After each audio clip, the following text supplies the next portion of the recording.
भक्ति का अर्थ है समर्पण। भक्ति का अर्थ है अपने कर्म को ईमानदारी से करना। भक्ति का अर्थ है अपने मन को धीरे धीरे शांत करना। और भक्ति का अर्थ यह भी है कि हम अपने भीतर से उस अहंकार को कम करें जो हर समय कहता रहता है, सब कुछ मेरे हिसाब से होना चाहिए।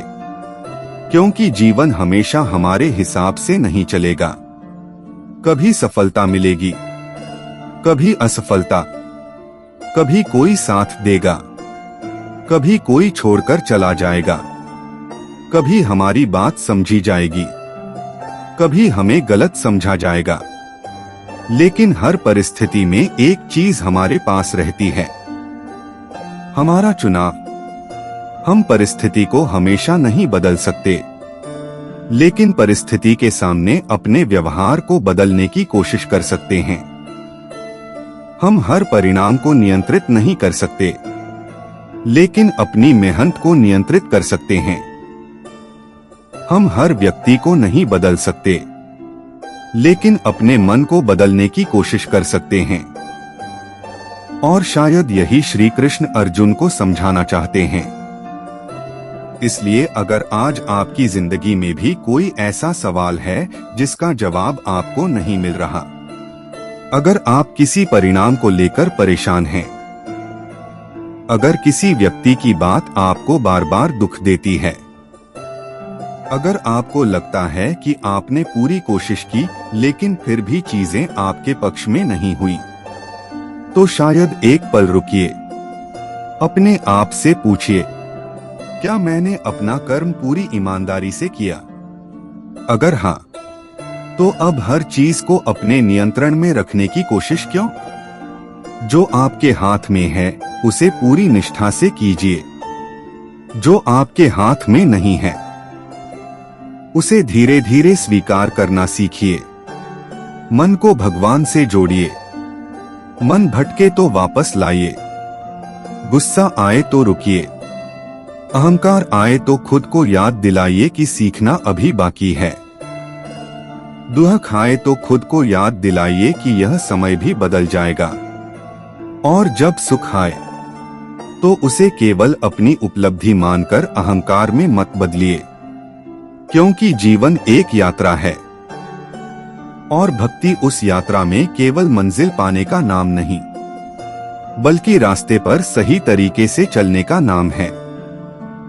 श्री कृष्ण अर्जुन को यही समझाते हैं कि सच्चा भक्त वह है जिसके भीतर किसी के लिए अनावश्यक द्वेष नहीं, जो करुणामय है, जो अहंकार से दूर रहने की कोशिश करता है, जो सुख दुख में संतुलित रहने का प्रयास करता है, जो दूसरों को अनावश्यक परेशान नहीं करता, जो स्वयं भी हर बात से विचलित नहीं होता और जिसकी श्रद्धा केवल शब्दों में नहीं, उसके जीवन में दिखाई देती है। तो आज अगर हम इस पूरे अध्याय से सिर्फ एक बात अपने जीवन में लेकर जाएं, तो वह बात शायद यह होनी चाहिए, अपना कर्म ईमानदारी से करो और हर परिणाम को अपनी खुशी का एकमात्र आधार मत बनाओ, क्योंकि हम बहुत सी चीजों को नियंत्रित करना चाहते हैं। लोग क्या सोचेंगे, क्या होगा, कौन हमारे साथ रहेगा, कौन हमें समझेगा, मेहनत का क्या परिणाम आएगा। लेकिन जीवन हमें धीरे धीरे सिखाता है कि हर चीज हमारे हाथ में नहीं होती। और जिस दिन हम यह समझना शुरू करते हैं, उस दिन मन पर पड़ा बहुत सा बोझ हल्का होने लगता है।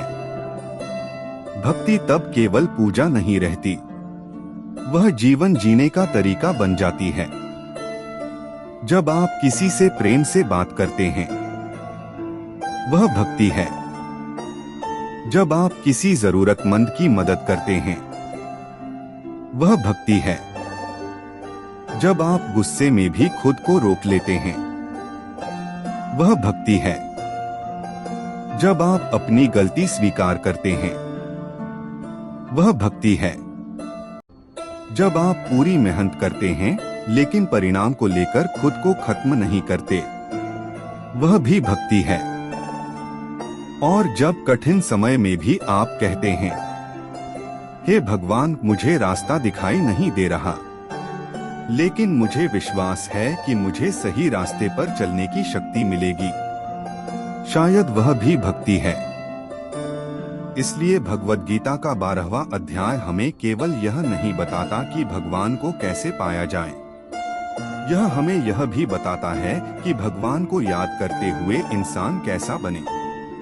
और शायद यही सबसे सुंदर बात है, क्योंकि भगवान को पाने की हमारी यात्रा कहीं बाहर से शुरू नहीं होती, वह हमारे अपने मन से शुरू होती है, अपने विचारों से, अपने कर्मों से, अपने व्यवहार से और अपनी नियत से।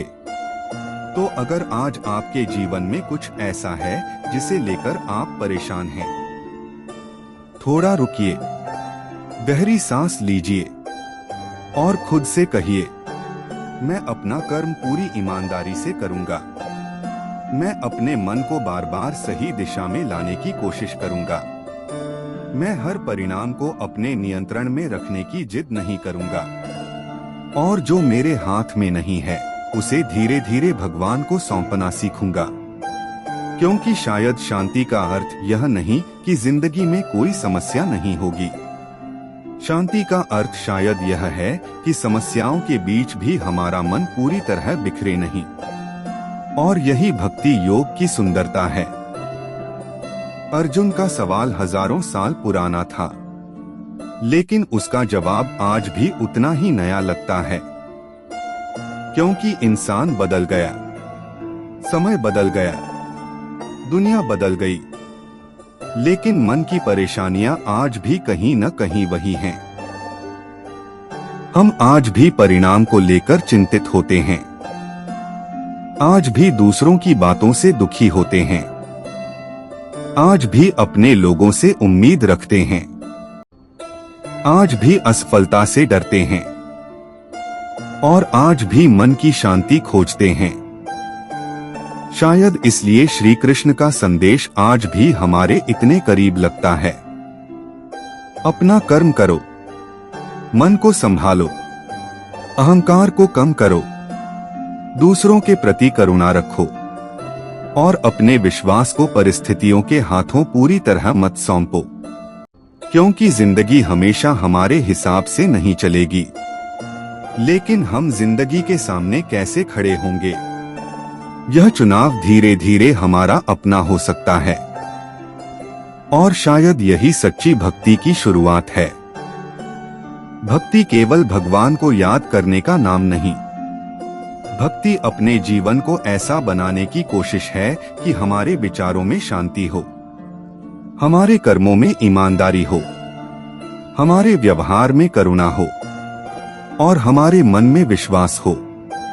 यही श्री कृष्ण का संदेश है।